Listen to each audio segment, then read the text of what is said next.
At 3:15 a.m. deep inside Russia, a swarm of 34 Ukrainian drones is screaming towards its target at 300 miles per hour.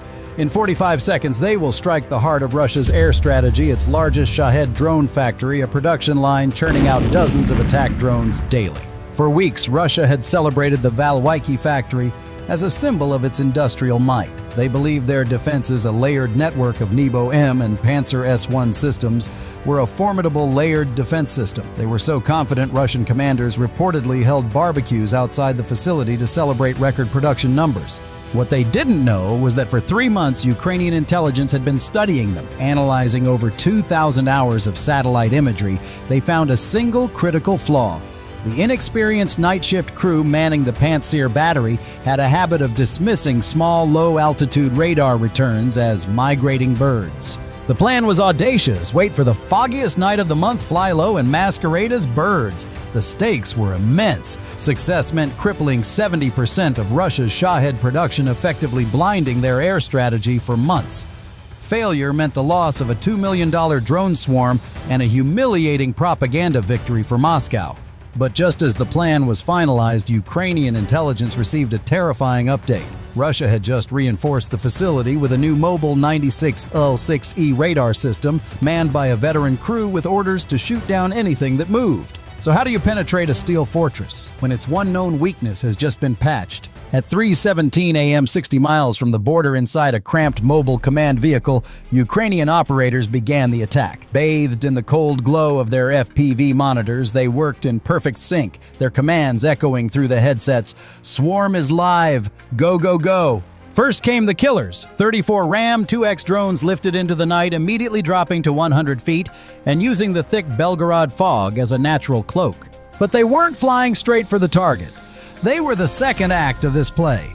The first act was all about misdirection. 10 British-built Banshee jet 80-plus drones screamed into the air, climbing high and broadcasting a massive simulated radar signature, one identical to a squadron of Su-27 fighter jets. It's the oldest trick in the book: make the enemy look left while you attack from the right. This symphony of chaos was conducted by a custom-built AI called Night Owl. It processed real-time data from an RQ-20 Puma reconnaissance drone circling invisibly at 15,000 feet, factoring in the 15-mile-per-hour crosswinds and adjusting the flight path of every single drone in the swarm. The human element was critical. The operators weren't just passengers, they were the pilots ready to take manual control at a moment's notice. "Angle 15, watch the radar bloom," one operator called out, his hands tight on the controls. The clock was now ticking. The swarm had exactly 7 minutes to cross the kill zone and reach the factory before the veteran Russian crew could distinguish the real threat from the Phantom jets. At 3:19 a.m., the bait was taken. Inside the Russian command bunker, the veteran commander saw exactly what the Ukrainians wanted him to see: 10 Su-27 fighter jets screaming towards his position on his main tactical display. He didn't hesitate. "Engage all primary targets," he barked into the radio. "Light them up." The Panzer S-1 system roared to life. In less than 30 seconds, a volley of missiles blasted 6 of the Banshee decoys from the sky in spectacular fireballs. On the screen, inbound threats were being eliminated with ruthless efficiency. The Russian crew was performing flawlessly. The commander issued rapid orders, confident in his system's dominance. He thought he was playing Call of Duty on easy mode, swatting down a clumsy Ukrainian air raid.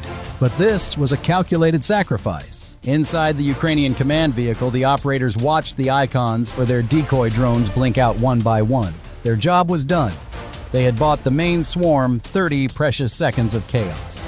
But the easy part was over. The Russian commander, smelling blood, wasn't celebrating. He was hunting. With the Phantom jets gone, he ordered his operators to scan all frequencies, all altitudes. He knew something was still out there. The element of surprise was gone. The main swarm of Ram 2X drones now had less than 5 minutes to reach the factory before a highly alert veteran crew found them. At 3:21 a.m., the Russian commander was furious. He knew he'd been tricked, and now his veteran crew was sweeping the sky with everything they had. The remaining 28 Ram 2X drones were about to be exposed and annihilated. But the Night Owl AI had already anticipated this. It initiated a new tactic, Phantom Echo. It didn't try to hide the drones, it disguised them. The swarm instantly broke into 3 smaller erratic groups. Their flight software, using biological data sourced from the Belgorod forests, began to mimic the exact flight patterns of large migrating birds. To the junior Russian crew, now manning the primary Panzer console, the hard, threatening target icons dissolved into soft, non-threatening biological returns. Simultaneously, 15,000 feet above, the RQ-20 Puma dropped a single specialized IR decoy. This wasn't meant to fool a missile. It was meant to blind the Panzer's ground-based optical cameras. The decoy's intense flare was scattered by the thick fog, creating a blinding whiteout on the Russian operator's visual screen. The fog, which was supposed to be Russia's ally, was now a weapon turned against them. Inside the Ukrainian van, an operator shouted, "They're blind! Push through the gap now!" They were exploiting a 15-second window of confusion they had discovered during surveillance, the brief moment of inefficiency during the 3:10 a.m. shift change. For a moment it worked. The junior crew, overwhelmed and disoriented, reported the sky was clear. But the veteran commander wasn't looking at the main screen. He was watching the raw data feed on his new 96LL6E backup radar. This system was more sensitive, designed to find needles in a haystack. He saw past the deception. He saw the wolves hiding among the sheep, and he was about to unleash hell. At 3:22 a.m., the veteran commander simply refused to play their game. It was like a master chess player ignoring a pawn sacrifice to look directly at the checkmate 3 moves ahead. On his backup 96L6E radar, he drew a box around the fuzzy biological returns and manually designated them as hostile. He then fed that raw targeting data directly to the Panzer missile launchers. The response was brutal and instantaneous. 4 SA-22 missiles erupted from their tubes, each one accelerating to a blistering 4,000 feet per second. Their seekers locked onto the 12 designated drones. But just as the Ukrainian operators prepared to initiate their pre-planned evasive maneuvers, a new unforeseen enemy attacked the sky itself. A vicious 25-mile-per-hour wind shear ripped through the formation. On their FPV screens, the horizon suddenly tilted violently. The AI fought to compensate, but the force was too abrupt. 3 of the drones, unable to correct in time, were slammed into each other. They didn't just crash, they vaporized in a trio of mid-air fireballs. Red warning lights screamed across the operator's consoles as 3 icons simply blinked out of existence. And the worst part, the 4 incoming missiles were still screaming towards them. They were now fighting a war on 2 fronts against Russian steel in the air and the raw, unpredictable power of nature from below. Over the Russian command channel, the commander's voice crackled with triumphant laughter. "They're out of tricks," he declared. He was right. They had run out of planned responses. With nearly half of their remaining strike force about to be wiped from the sky, the mission was hanging by a single fraying thread. At 3:23 a.m., with 4 missiles seconds from impact, the mission was over. The plan had failed. The AI had run out of pre-calculated solutions. This was now in the hands of the operators. But they still had one last desperate card to play a piece of borrowed American genius. Each Ram-2X was retrofitted with a miniaturized AL-50 decoy, the same system used to protect F-16 fighter jets. It's not just a flare, it's an electronic lie. It screams a radar and thermal signature 100 times bigger and juicier than the drone itself. It's the Matador waving a giant red cape at a charging bull. As the operators mashed the deploy button, 4 decoys unspooled behind the targeted drones. The 4 SA-22s, locked on to what they thought was an easy kill, suddenly saw a much more attractive target. Their internal logic made an instantaneous, fatal decision. They swerved violently, chasing the phantom signals, and detonated harmlessly 1,000 feet away in 4 massive empty fireballs. Over the Russian command channel, the triumphant laughter had turned to stunned, furious silence. He was no longer a hunter. He was now a spectator to a massacre. With the final threat eliminated, the Ukrainian operators issued their last command. The swarm broke into 3 designated attack groups, 1 for the main assembly workshop, 1 for the component warehouse, and 1 for the central control building. And the Night Owl AI, in a final act of brilliant opportunism, used the very same 25-mile-per-hour wind shear that had almost destroyed them as a tailwind, accelerating the remaining drones for their final attack run. Every Russian defense had been broken. Every trick had been countered. The path to the factory was now wide open. The final command from the Ukrainian operators wasn't a shout. It was a cold, quiet confirmation. Weapons free. Send it. The remaining 31 Ram-2X drones executed their final attack profiles. They didn't just fall, They became precision-guided, their INS GPS systems locking onto the factory's coordinates with a margin of error of just 3 feet. The first drone's 15-pound shaped charge didn't just hit the roof of the main assembly workshop, it pierced it, punching through 6 inches of reinforced steel and detonating directly above the primary Shahed 136 production line. One by one, the rest of the swarm followed, striking the component warehouse and the central control building in a perfectly synchronized, devastating rhythm. But the real genius wasn't in the strike itself, it was in the science of the explosion. The fuse on each warhead was set with a 0.8-second delay. This was critical. It was designed to maximize the pressure wave within an enclosed space. It's the difference between a firecracker going off in an open field versus one going off inside a steel drum. The result was a catastrophic 30,000 psi pressure wave that slammed outwards, shredding every delicate electronic component and circuit board within a 50-foot radius.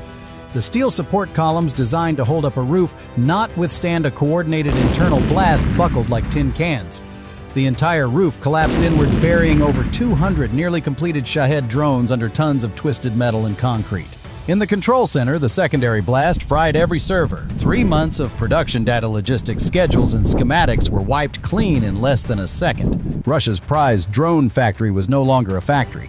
It was a tomb of scrap metal. Maybe they could sell it to buy their commander a new radar screen.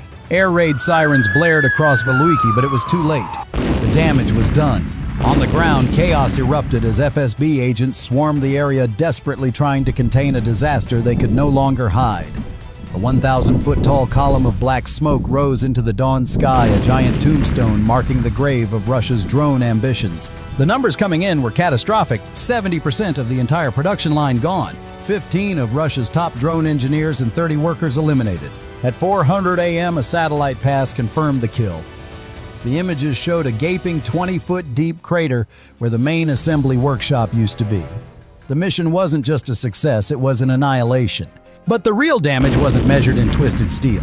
It was measured in the strategic shockwave that rippled across the entire Russian war effort. This wasn't just a raid, it was a decapitation strike. First, the production pipeline that fed Russia's eyes in the sky was severed. Russian units in Donetsk, who relied on a constant stream of those Shaheds for reconnaissance, were now flying blind. This created a terrifying pattern for the Russian command. Just weeks after the Windweaver Cascade attack crippled their power grid in the Volga, this strike proved that none of their high-value strategic assets were safe. The Ukrainians were no longer just defending.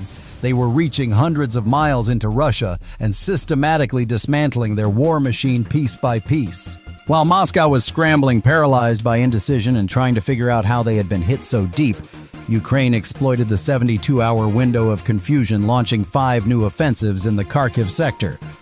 In the Kremlin, the question wasn't just about a destroyed factory. It was a commander reportedly screaming in a secure briefing, "How do they keep getting here?" That night, with a handful of drones and a brilliant plan, Ukraine proved a fundamental truth of modern warfare: victory doesn't belong to the one with the biggest army, but to the one with the sharpest mind. The Russians learned the painful lesson: never challenge the Ukrainian drone corps to a game of chess, especially when they've had their coffee. If you support this kind of battlefield genius, smash that like button and subscribe so you don't miss our next deep dive. And now for the strategists watching, what was the critical mistake the Russian commander made? Was it underestimating the decoys or relying too much on his new radar? Drop your analysis in the comments and let us know what you want to see next: a breakdown of the Ram 2X drone or an analysis of the British Banshee decoys. The most requested topic wins.